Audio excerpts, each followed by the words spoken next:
My daughter said to me, "The best gift is for you to die." A story of betrayal, consequences, and redemption. Chapter 1: The Breaking Point. The crystal chandelier cast dancing shadows across my mahogany dining table as I stared at the inheritance document spread before me. At 51, I had built an empire from nothing. 3 successful boutique hotels, a chain of upscale restaurants, and investments that had turned my grandmother's recipes into a multi-million-dollar fortune. My manicured fingers trembled as I held my phone, the echo of my daughter's words still ringing in my ears like a death knell. "The best gift you could give me, Mom, is for you to die." 23 years of sacrifice. 23 years of working 18-hour days so she could attend the finest private schools, wear designer clothes, and never know the hunger that had driven me from the projects of Detroit to this penthouse overlooking Lake Michigan. And this was how she chose to repay me. I had called her to discuss her latest financial crisis, a gambling debt that had spiraled to 6 figures, and instead of gratitude for my offer to help, I received the most venomous words a mother could ever hear from her child. My name is Diana Washington, and I'm about to tell you how I discovered that sometimes the most loving thing you can do for someone is to let them fall. The phone call had started innocuously enough. It was a Tuesday evening in October, and I had just returned from a board meeting where we'd discussed expanding our hotel chain to the West Coast. The autumn air carried the scent of burning leaves through my floor-to-ceiling windows, and I was sipping my evening tea. Earl Grey with a touch of honey, a habit I'd maintained since my own mother taught me that proper ladies always took time for tea. "Hey, Mom!" Jasmine's voice had sounded strained when she answered. At 25, my daughter possessed all the advantages I never had: beauty, education, connections, and a trust fund that would have supported a small nation. Yet somehow, she had managed to squander every opportunity I'd placed in her perfectly manicured hands. "Hello, sweetheart. I wanted to discuss the situation with Marcus." Marcus was her latest boyfriend, a slick-talking, wannabe entrepreneur who had convinced her to invest in his cryptocurrency schemes.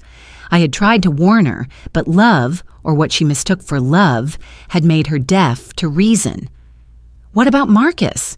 The defensiveness in her voice was immediate, sharp as broken glass. "Jasmine, baby, you know I've always supported your choices, but this gambling situation, it's not gambling, Mom, it's investing. You wouldn't understand because you're old school. You don't get how money works in the digital age."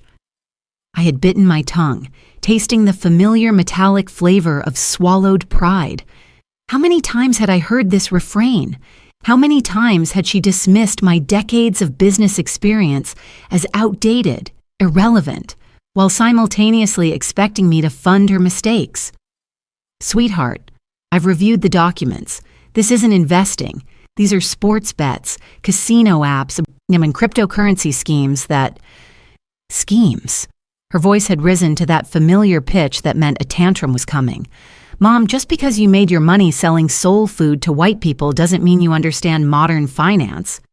The casual cruelty of that statement had stolen my breath. Soul food to white people.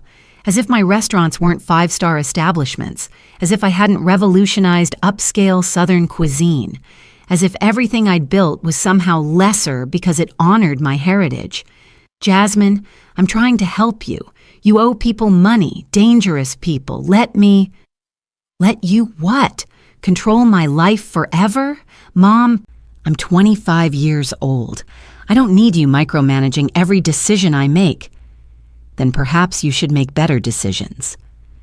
The silence that followed was loaded with 25 years of unspoken resentment, unearned privilege, and misplaced entitlement. "You know what, Mom?" Her voice had dropped to a whisper that somehow felt more threatening than screaming. "You want to know what I really think? The best gift you could give me is for you to die. Then I could actually live my life without you breathing down my neck, judging every choice I make, holding your money over my head like some kind of weapon." The words had hit me like a physical blow. I had staggered backward, my hand clutching the marble countertop for support. In that moment, I felt something break inside me. Not just my heart, but something deeper.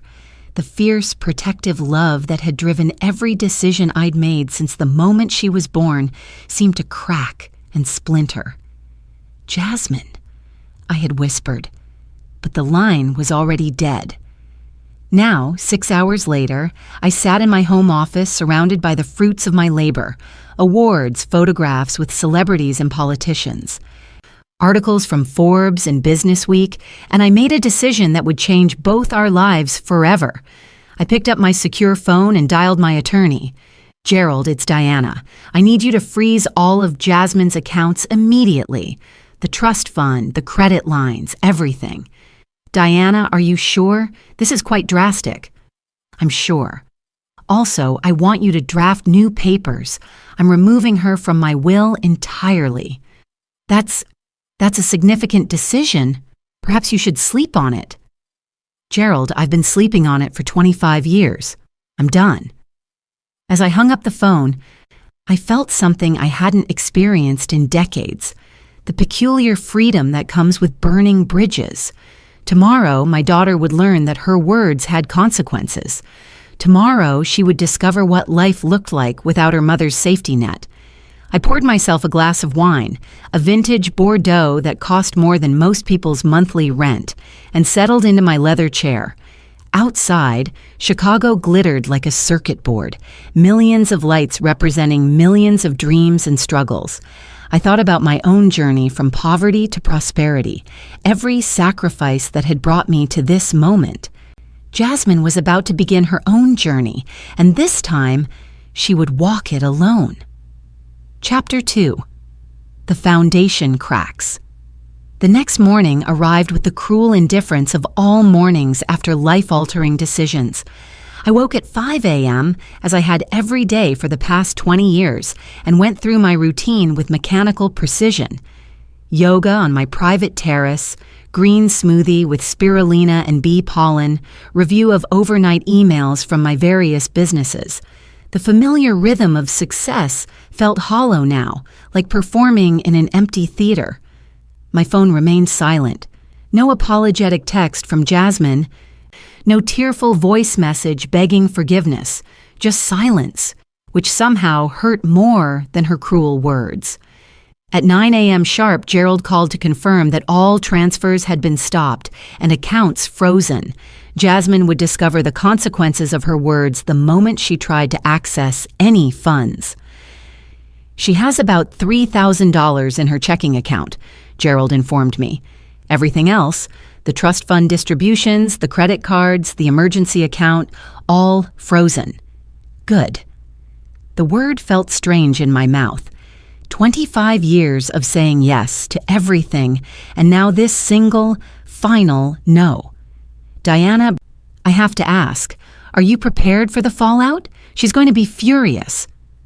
I thought about this as I watched the morning joggers circle the lake below my window. Was I prepared? Could any mother be prepared to cut off her own child? "Gerald, let me tell you something about my daughter. Jasmine has never been denied anything in her life. She's never felt hungry, never worried about rent, never had to choose between paying bills and buying medicine. Maybe it's time she learned what the rest of the world already knows." And what's that?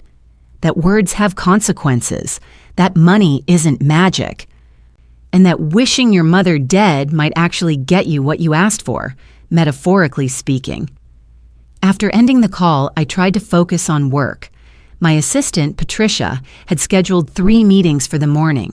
One with architects about the new hotel in Nashville, another with the head chef of my flagship restaurant, and a third with investors interested in franchising opportunities. But my concentration was shattered. Every few minutes, I found myself checking my phone, waiting for the inevitable explosion. It came at 11:47 a.m. My phone erupted with the fury of a woman who had just discovered that her platinum card had been declined while shopping on Michigan Avenue. "What the hell did you do?" Jasmine's voice was raw with panic and rage. "My card isn't working. None of my cards are working. The bank says my accounts are frozen." Hello, Jasmine. How are you feeling today? Don't play games with me, Mom. Fix this, now. I leaned back in my chair, studying the family photo on my desk. Jasmine at her college graduation, both of us smiling, her arm around my shoulders. When had that loving daughter been replaced by this stranger? I'm not playing games, sweetheart. I'm teaching lessons. Lessons? Mom, I have bills to pay. I have a life. You have a life that I've been funding. And as of yesterday evening, after you told me the best gift I could give you was my death, I decided to grant your wish symbolically. Consider me dead to your financial concerns. The silence stretched between us like a chasm. When she spoke again, her voice had changed, still angry, but now tinged with something that might have been fear. You can't do this. This is my money too. That trust fund was established by me with my money and can be revoked by me at any time, which I did. Last night, at approximately midnight. Mom!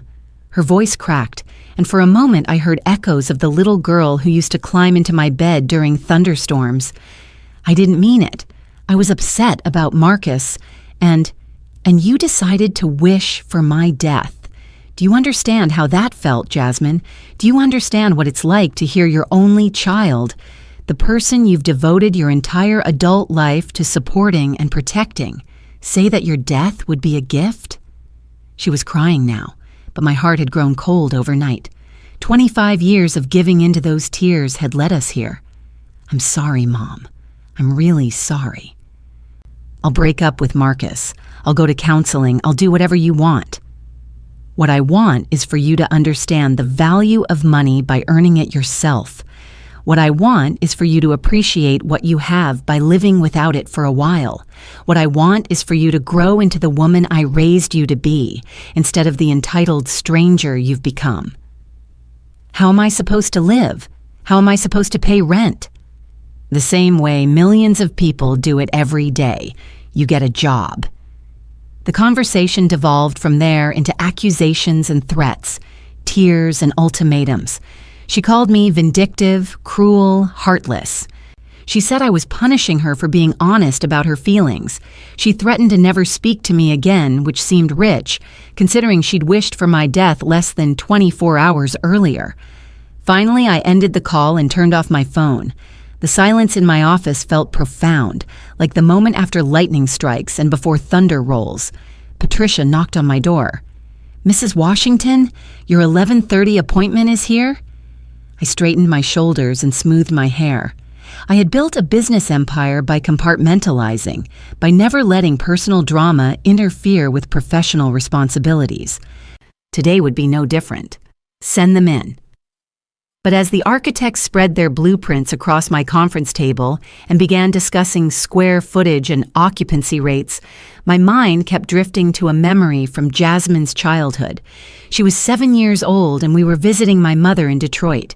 Grandma Ruby was dying then, though we didn't know it yet, and the little apartment smelled like medicine and menthol cigarettes.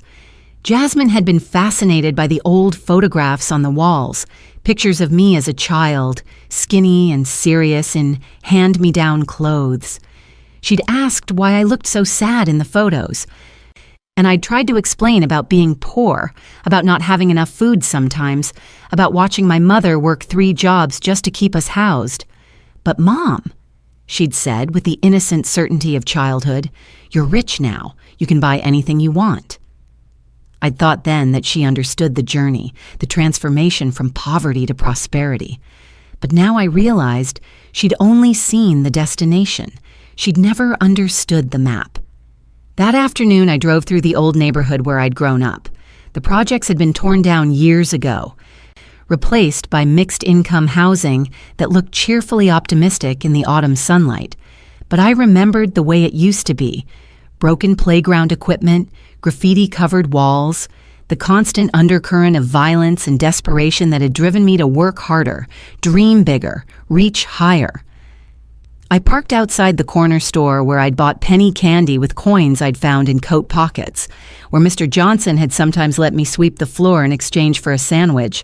The store was gone now, replaced by a trendy coffee shop called Bean There, but I could still see it in my mind's eye. This was what I'd been running from my entire adult life. This was what I'd been trying to protect Jasmine from, but in protecting her from struggle, had I also protected her from strength? My phone buzzed with a text from an unknown number. "Mom, my phone got cut off. I'm at Marcus's place. We need to talk. Please don't do this." I stared at the message for a long time, my finger hovering over the reply button.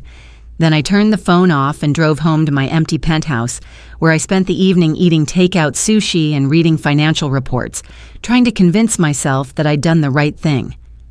Outside, Chicago twinkled with the dreams of 8 million people, most of whom would never know what it felt like to have everything and lose it because of 10 cruel words spoken in anger.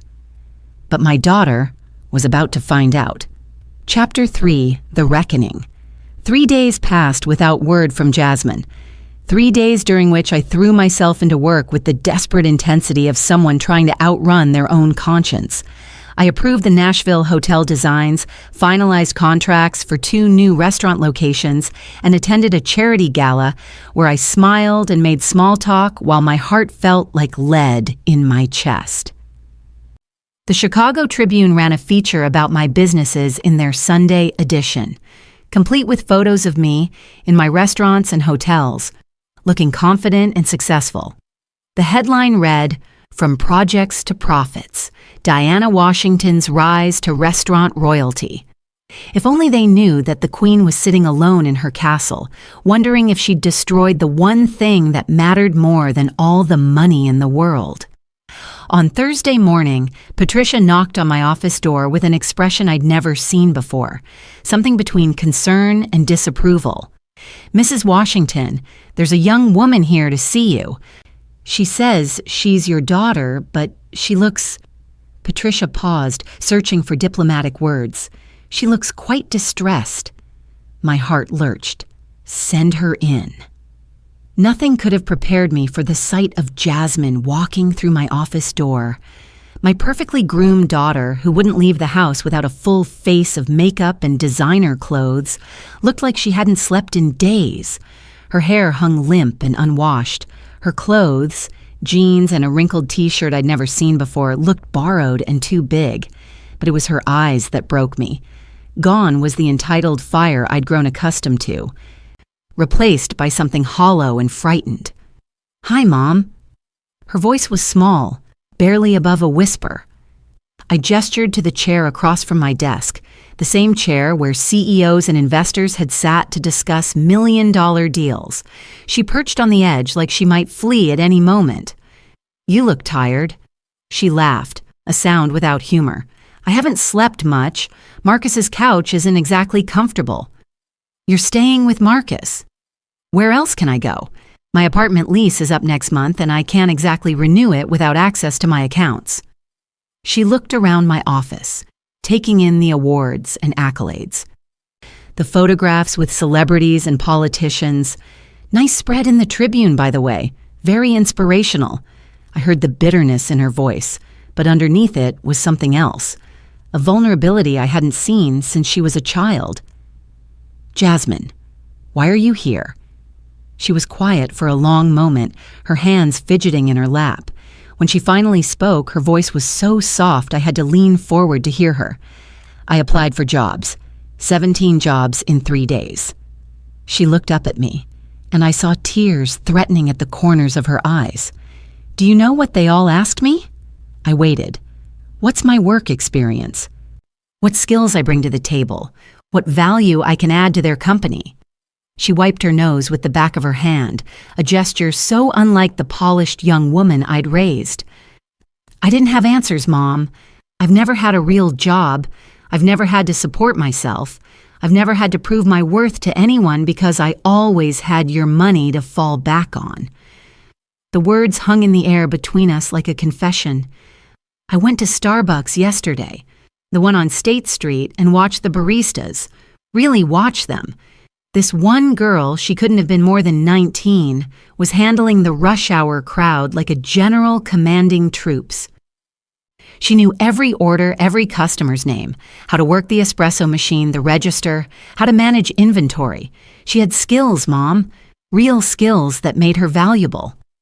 Jasmine's voice broke on the last word, and I realized I don't know how to do anything. I have a degree from Northwestern that cost you $200,000, and I don't know how to make coffee or balance a cash register or even write a resume without lying about my experience. I wanted to reach across the desk and hold her, to tell her everything would be okay, that I would fix everything like I always had, but I forced myself to stay seated, to listen. I've been walking around the city for 3 days, going into shops and restaurants and hotels, asking if they're hiring. Do you know how many times I got laughed at? How many times someone looked at my manicure and my purse and assumed I was slumming it for fun? She stood up and began pacing, a nervous energy I recognized as my own. One manager at a restaurant, this little place in Lincoln Park, he looked at my resume and asked me why someone with no work experience and a trust fund would want a waitress. I lied and told him I was broke. He laughed and said, "Honey, broke people don't wear $1,000 shoes." I glanced down at her feet. She was wearing the Jimmy Choos I'd bought her for her birthday. I threw the shoes away on my way home, along with the purse and the jewelry, everything that screamed rich girl playing poor. She stopped pacing and looked directly at me. But it didn't matter. I still don't know how to be anything other than your daughter. I don't know how to exist without your safety net. The pain in her voice was so raw, so honest, that I felt my carefully constructed walls beginning to crumble. Mom, I need to ask you something. And I need you to be honest with me. I nodded. When you were my age, when you were building your first restaurant, did you ever want to give up? The question caught me off guard. I thought back to those early days, working 18-hour shifts in a tiny kitchen on the south side, my hands raw from constant washing and chopping and burning on hot pans. Every day, I admitted. There were nights I would cry myself to sleep, wondering if I was crazy to think I could make it in the restaurant business, wondering if I should just get a regular job, something safe and predictable. But you didn't give up. No. Why not? I considered the question carefully. Because I didn't have a choice. Because there was no safety net. Because the alternative to success was returning to the projects, and I'd rather die than go backward. Jasmine was quiet for a long moment processing this. I never had that motivation, did I? I never had to succeed because failure wasn't really possible. You would always catch me. Yes. And now you won't. Now I won't. She sat back down, her shoulders slumping with exhaustion or relief or both. I'm scared, Mom. I'm terrified that I'll fail. That I'll end up homeless or hungry or... She trailed off, unable to voice her deepest fears. Good. She looked up, startled. Fear is the greatest motivator there is, sweetheart. Fear of failure. Fear of returning to where you started. Fear of not being enough. That's what drove me to work harder than everyone else. That's what made me fight for every customer, every contract, every opportunity. So you're not going to help me? The question I'd been dreading. The one that had kept me awake for 4 nights running. I'm helping you right now by not helping you. That doesn't make sense. I stood up and walked to the window, looking out over the city that had made me and nearly broken me a dozen times. Jasmine, do you know what my biggest regret is? She shook her head. I regret that I robbed you of the opportunity to be proud of yourself. I regret that I gave you so much that you never learned the joy of earning something on your own. I regret that I protected you from struggle so completely that you never developed the muscles you need to fight. I turned back to face her. You're 25 years old. You're intelligent, educated, and despite what you think, you have skills. You just haven't discovered them yet because you've never had to. What if I can't do it? What if I'm not strong enough? Then you'll fail, and you'll get back up, and you'll try again, and eventually you'll succeed. Not because I made it easy for you, but because you made it happen yourself. Tears were streaming down her face now, but she wasn't looking away. I said terrible things to you, Mom. I wished you were dead. Yes, you did. I was angry and scared, and I felt like you were controlling my life, but that doesn't excuse what I said. I'm sorry. I'm so sorry. I walked around my desk, and for the first time in days, I hugged my daughter. She felt smaller than I remembered, more fragile, but also somehow more real than she had in years. I forgive you, I whispered into her hair. But forgiveness doesn't mean going backward. You need to find your own way now. When she pulled back, her eyes were red but determined. Will you at least give me advice? When I need it? Always. But advice is all I'll give you. The work, the struggle, the victories, those are yours to earn. She nodded, understanding passing between us like a torch being passed. There's one more thing, I said. I want you to know that cutting you off wasn't punishment. It was the last gift I could give you. The gift of finding out who you really are when everything else is stripped away. As she left my office that day, walking out into the Chicago afternoon with nothing but borrowed clothes and $3,000 to her name, I felt something I hadn't experienced in 25 years of motherhood: pride, not in what I had given her, but in what I had finally taken away. Chapter 4: The Long Road. 2 months passed like seasons changing, slowly at first, then all at once. I maintained my routine: early mornings, business meetings, charity events, the careful orchestration of an empire built on determination and sweet tea recipes. But everything felt different now. The silence from Jasmine was deafening at first, then gradually became a space I learned to inhabit rather than flee from. Patricia would sometimes give me looks of motherly concern, clearly wanting to ask about Jasmine, but respecting the invisible boundary I'd drawn around the topic. Gerald called twice to ask if I wanted to reconsider the financial arrangements, and twice I told him no. My will remained unchanged. My daughter remained cut off. And somewhere in Chicago, she remained a mystery to me. The first sign of life came on a Tuesday in December, in the form of a newspaper clipping slid under my office door. No note, no explanation, just a small article from the Lincoln Park Tribune. Local waitress saves Christmas for family in need. My hands shook as I read the article. It described how a young server at Murphy's Pub, a working-class establishment I'd driven past 1,000 times but never entered, had organized her fellow staff members to collect money for a family whose father had been laid off before the holidays. The article included a small photo of the staff presenting gifts to 3 children, and there, in the background, wearing a Murphy's Pub t-shirt and an apron, was my daughter. She looked different, thinner, but not unhealthy. Her hair was pulled back in a simple ponytail instead of the elaborate styles she'd favored, but it was her expression that stopped me cold. She was smiling, not the practiced, picture-perfect smile she'd worn to charity galas and society functions, but something genuine and warm. She looked happy. I stared at that photo for an hour, memorizing every detail. Then I carefully clipped it out and placed it in my desk drawer, next to a picture of her college graduation. That evening, I drove to Murphy's Pub. The place was exactly what I'd expected. Dim lighting, worn wooden floors, the kind of honest establishment where working people came to decompress after long days. I sat in a corner booth, wearing jeans and a simple sweater instead of my usual designer attire, and waited.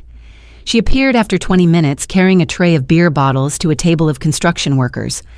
I watched her banter easily with the customers, refilling drinks without being asked, somehow managing to be everywhere at once. She moved with a confidence I'd never seen before, a purposefulness that had nothing to do with money or status. One of the construction workers, a large man with calloused hands and kind eyes, said something that made her laugh. The sound carried across the restaurant, clear and unguarded, and I realized it had been years since I'd heard my daughter laugh like that. She didn't see me. I made sure of that, slipping out after an hour of watching her work. But as I drove home through the December streets, I felt something shifting in my chest. It wasn't relief exactly, or vindication. It was something more complex, the painful pride of watching your child take their first steps while knowing they might fall. 3 days later, another article appeared under my door. This one was from the Chicago Sun-Times business section. Restaurant server saves choking customer with quick thinking. The article described how Jasmine had performed the Heimlich maneuver on an elderly diner, potentially saving his life. The customer, a retired teacher named Harold Mills, was quoted extensively about her competence and caring. "That young woman is going places," he'd told the reporter. "She's got something special, the kind of character you can't teach." I found myself crying over my morning coffee, ugly tears that I couldn't stop or explain. Character you can't teach. Had she always had it, waiting underneath all the privilege and entitlement? Or was this new, forged in the crucible of necessity? The holidays passed quietly. I attended the usual functions, wrote the usual checks to charity, maintained the usual appearances. But Christmas morning found me alone in my penthouse, staring at the lake and wondering what Jasmine was doing, where she was spending the day, whether she was warm enough.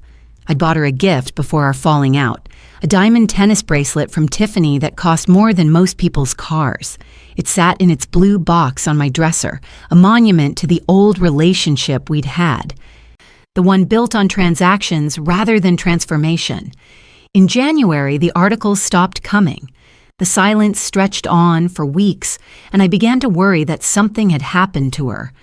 I found myself driving past Murphy's Pub more frequently, but I never saw her. Finally, I swallowed my pride and called the restaurant. "Murphy's Pub, this is Danny." "Hi, I'm looking for Jasmine Washington. She's one of your servers." "Oh, Jasmine's great, but she doesn't work here anymore. Got herself a better opportunity about 3 weeks ago. Damn shame to lose her. But we were all rooting for her to move up." My heart sank and soared simultaneously. "Do you know where she went?" "Some fancy place downtown, I think." She was pretty excited about it.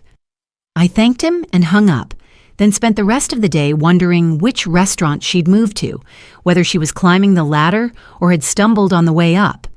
The answer came in February, in the most unexpected way possible. I was having lunch at Alinea, the 3 Michelin-starred restaurant that represented everything I aspired to achieve in the culinary world. I was there with potential investors, discussing expansion opportunities over their famous green apple balloon dessert, when I heard a familiar laugh from across the dining room. I turned, and there she was, but not as a customer. She was wearing the sommelier uniform, expertly describing wine pairings to a table of business executives. She moved through the dining room with the same confidence I'd seen at Murphy's Pub, but now it was refined, polished. She spoke about tannins and terroir with genuine knowledge, not the surface-level enthusiasm of someone faking expertise. She looked up and our eyes met across the room. For a moment, neither of us moved. Then she smiled, small, cautious, but real, and nodded before returning to her customers. My investors were still talking, but I couldn't focus on their words. I watched my daughter work in one of the most prestigious restaurants in America, holding her own among the city's culinary elite, and felt a pride so fierce it took my breath away. After lunch, I waited outside the restaurant. She emerged 2 hours later, now in street clothes, looking tired but accomplished. "Hi, Mom." "Hi, sweetheart."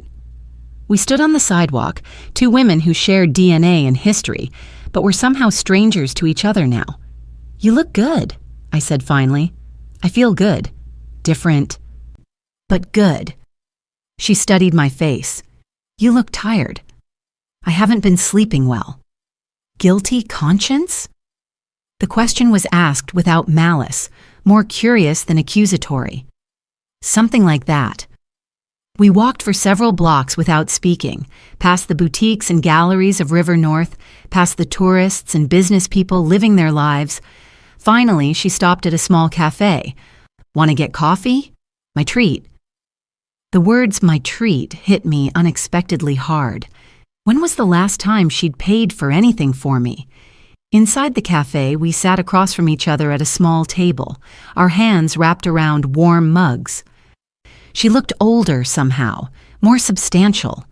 The brittle edge that had characterized her for so many years was gone, replaced by something steadier. "How did you get the job at Alinea?" I asked. "I studied." She said it simply, as if it should be obvious. After Murphy's, I knew I wanted to stay in restaurants, but I wanted to do more than just serve beer and burgers. So I enrolled in a sommelier course, spent my tips on wine tastings and textbooks, learned everything I could about food service, wine service, hospitality management. That must have been expensive. It was. I ate ramen for 3 months and slept on Marcus's couch until he got tired of having a roommate. Then I found a studio apartment in Pilsen. Not exactly the Gold Coast, but it's mine. The pride in her voice when she said, "It's mine," was unmistakable. "I'm sorry about you and Marcus." She shrugged. "Turns out, when you don't have money to fund his get-rich-quick schemes, the relationship loses its appeal pretty quickly. I should have seen that coming." "You were in love." "I was in love with the idea of being in love. Big difference." She took a sip of her coffee. "I've learned to tell the difference between a lot of things lately." We sat in comfortable silence for a few minutes, watching the afternoon crowd hurry past the windows. "I've been getting articles," I said finally, "about your work, your life. Someone's been sliding them under my office door." She blushed. "That would be Patricia. We ran into each other at Whole Foods a few months ago. She's been keeping an eye on me, I think, making sure I don't starve or freeze to death." "Patricia's been reporting on you?" "Not reporting. More like documenting. She said you needed to know I was okay, but you were too stubborn to ask directly." I made a mental note to give Patricia a raise. "Are you okay?" "I'm better than okay, Mom. I'm proud of myself. For the first time in my life, I'm proud of something I accomplished on my own."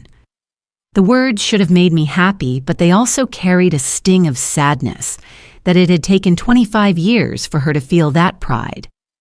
"I've been thinking about what you said," she continued, "about robbing me of the chance to be proud of myself. You were right. I never understood what it felt like to earn something, to work for something, to fail at something and try again. And now you do. Now I do." She leaned forward. "Mom, I failed at 17 jobs before I got hired at Murphy's. 17. I was turned down, laughed at, told I wasn't qualified. And you know what? They were right. I wasn't qualified for anything. But each rejection taught me something. Each interview showed me what I was missing." "What were you missing?" "Purpose, skills, resilience, the ability to handle criticism without falling apart, the understanding that work isn't something you do for money, it's something you do to become the person you're supposed to be." I felt tears threatening again. "I'm proud of you. I know you are. But more importantly, I'm proud of me." She reached across the table and took my hand, the first physical contact we'd had since that day in my office. "I want to ask you something, and I want you to really think about your answer." I nodded, bracing myself. "Do you think you can forgive me?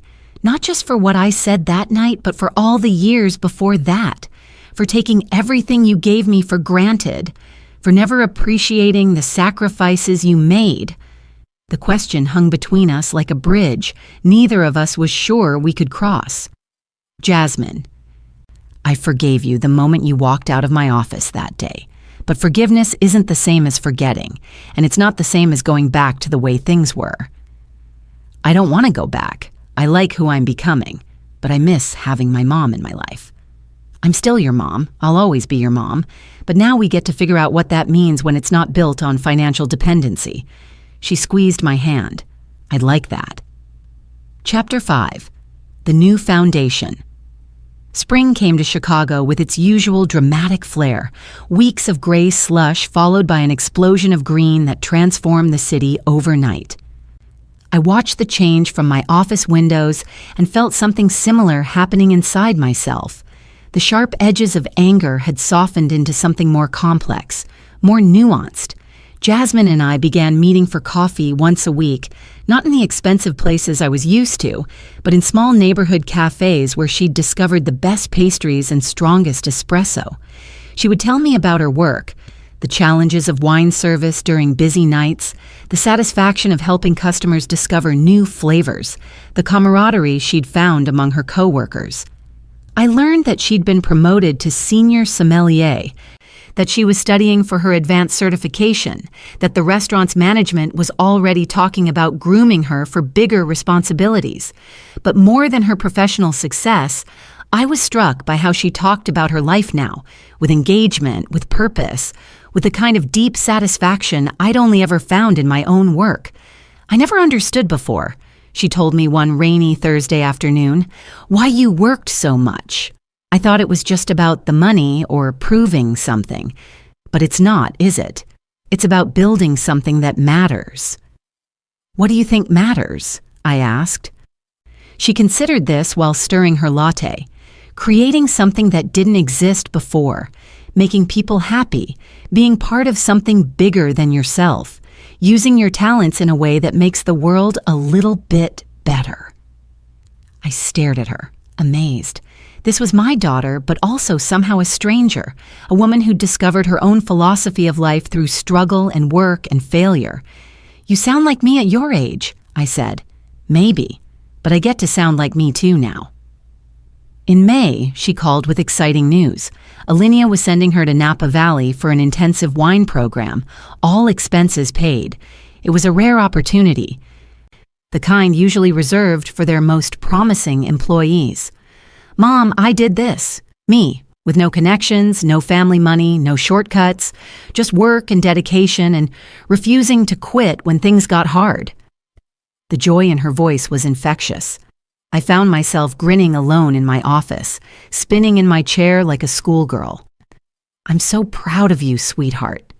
I know. And Mom, I want you to know that everything I'm accomplishing now, it's built on the foundation you gave me. Not the money, but the other stuff. The work ethic you modeled. The values you taught me, even when I wasn't listening. The strength you showed me every day, even when I took it for granted. After she hung up, I sat in the quiet of my office and thought about foundations, how the strongest ones are often invisible, buried deep underground where no one can see them, but supporting everything that rises above. That evening, I did something I hadn't done in months. I called Gerald. I want to make some changes to my will, I told him. You want to reinstate Jasmine? Not exactly. I want to set up a scholarship fund in her name for young people who want to work in hospitality but can't afford the training. Full tuition plus living expenses, but with one requirement. They have to work for at least 2 years in entry-level positions first. Interesting approach. Force them to understand the business from the ground up before giving them the education? Something like that. And Gerald, don't tell Jasmine about this yet. I want to surprise her when the time is right. The time came sooner than I expected. In July, Jasmine called me with news that was both wonderful and terrifying. She'd been offered a position as wine director at a new restaurant opening in Portland, a significant step up in responsibility and prestige, but also a move 3,000 miles away from home. It's an incredible opportunity, Mom. The chef is James Beard Award winner. The investors are serious about making it a destination restaurant. They want me to build the wine program from scratch. That sounds amazing. When do you start? There was a pause. I haven't said yes yet. Why not? Because it means leaving Chicago, leaving you. We just found each other again, and I don't want to lose that. I felt my heart squeeze with the same fierce protectiveness I'd felt when she was a child, but now it was mixed with something else. The knowledge that sometimes loving someone means encouraging them to fly, even when it takes them far from you. Jasmine, this is your moment. This is what all the work was for. But what about us? What about our weekly coffee dates? They make coffee in Portland too, and they have this amazing invention called airplanes. She laughed, but I could hear the uncertainty in her voice. I'm scared, Mom. What if I fail? What if I'm not ready for this kind of responsibility? Then you'll figure it out, because that's who you are now, someone who figures things out. The next week, she accepted the position. We celebrated at a small restaurant she'd discovered in Wicker Park, sharing a bottle of wine she'd chosen and talking about her plans for Portland, her vision for the new restaurant's wine program. I want to focus on small producers, she told me, wines that tell stories that represent real places and real people, not just the famous labels that everyone expects. Sounds like you're building something that matters. I'm trying to.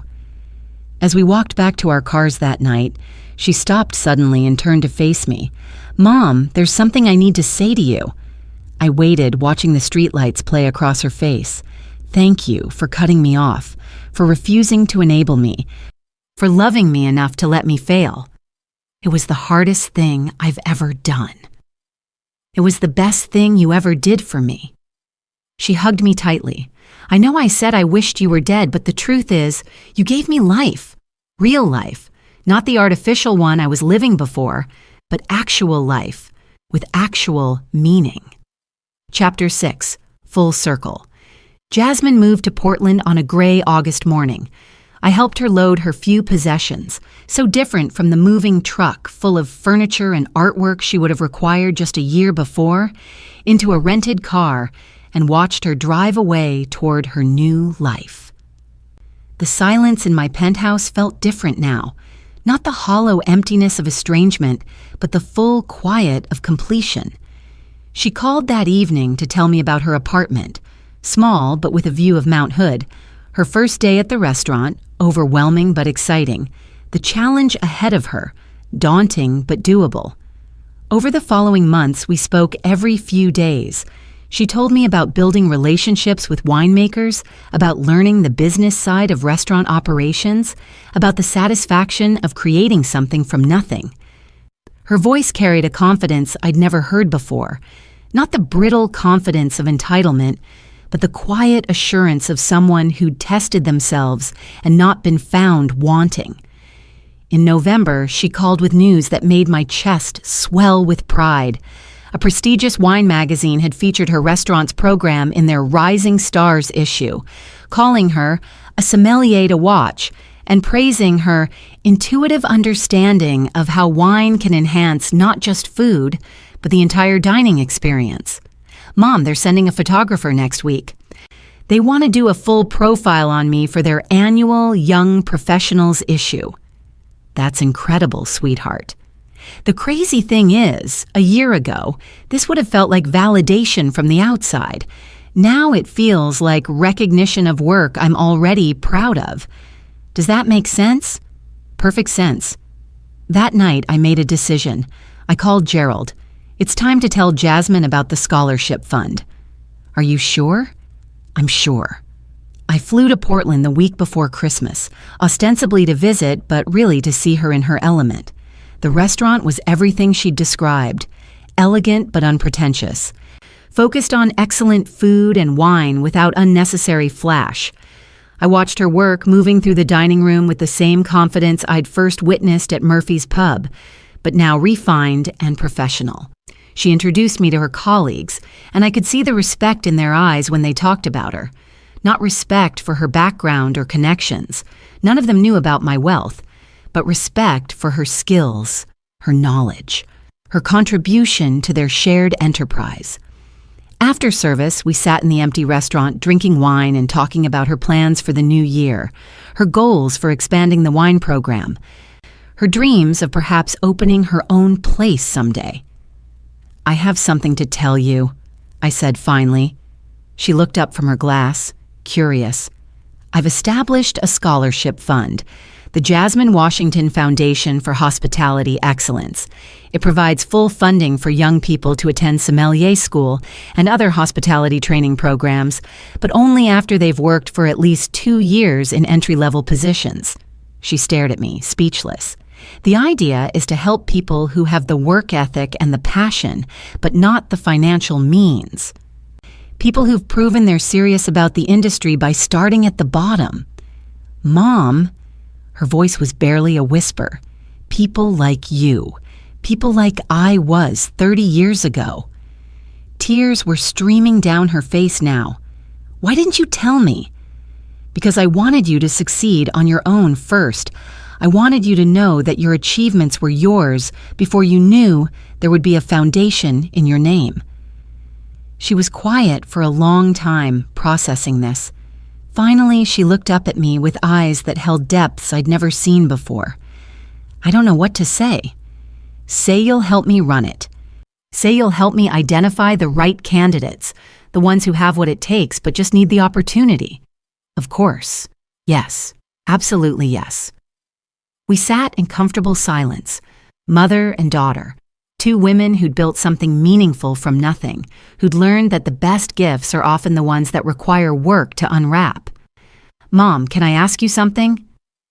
When you cut me off, did you know it would work out like this? I considered the question carefully. I hoped it would. But no, I didn't know. There was a very real chance you might have stayed angry, might have stayed lost.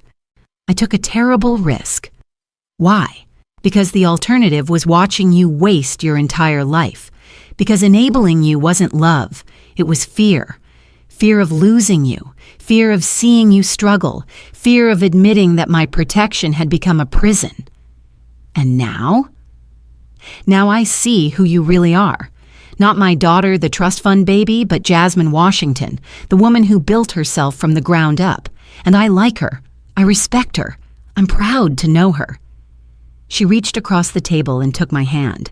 I love you, Mom, not for what you gave me or what you took away, but for having the courage to let me become myself. Epilogue: The Gift of Becoming. 5 years later, I stand in the kitchen of Jasmine's restaurant. Her restaurant, the one she opened with her own savings and a loan she qualified for based on her own credit and track record. It's called Ruby's, after my mother, and it specializes in elevated Southern cuisine paired with unexpected wines. The James Beard Award on the wall, Best Wine Program in the Pacific Northwest, bears her name and her name alone. She earned it through years of study, work, and dedication, building something that matters in a world that doesn't give anything away for free. The Jasmine Washington Foundation has now funded 47 young people through hospitality training programs. Each one started at the bottom, worked their way up, and proved their commitment before receiving the scholarship. Several of them now work in leadership positions at restaurants and hotels across the country, building their own versions of success. I watch my daughter work in her kitchen, directing her staff with the quiet authority of someone who's mastered their craft. She's learned to delegate, but hasn't forgotten how to do the work herself. She still knows every aspect of her business, from inventory management to wine service to the precise temperature at which to serve her grandmother's cornbread. She looks up and catches me watching her, grins, and wipes her hands on her apron. "What are you thinking about?" she asks. "I'm thinking about gifts," I tell her, about how the best ones often look like punishments at first. Any regrets? I consider this question, the same one I've asked myself 1,000 times over the past 5 years. Only one, I say finally. Her face falls slightly. What's that? I regret that it took me 25 years to give you the most important gift I could give you, which was the chance to find out who you really are. She comes over and hugs me, and I smell the familiar scents of her kitchen, herbs and wine and the indefinable aroma of work well done. "You know what the funny thing is?" she says. "I used to think the best gift you could give me was your death. And in a way, you did die. The version of you that always said yes, that always rescued me, that never let me fall. She died that night. And in her place, I got a mother who loved me enough to let me live. Outside, Portland glitters in the rain, and inside, my daughter's restaurant hums with the activity of people building something meaningful together. I think about the journey that brought us here, through anger and pain and silence and growth, and I know that sometimes the most loving thing you can do is to say no. Sometimes the best gift you can give someone is not giving them what they want, but creating the space for them to discover what they need. Sometimes love looks like letting go, and sometimes, if you're very lucky, letting go brings them back to you, not as the person you tried to create, but as the person they were meant to become. The woman who wished for my death 5 years ago is gone, replaced by someone I'm proud to call my daughter. And the woman who bought love with money is gone too, replaced by someone who learned that the most valuable things in life are the ones you can't purchase, can't inherit, and can't be given. They can only be earned. And in earning them, we become worthy of the gift of becoming ourselves.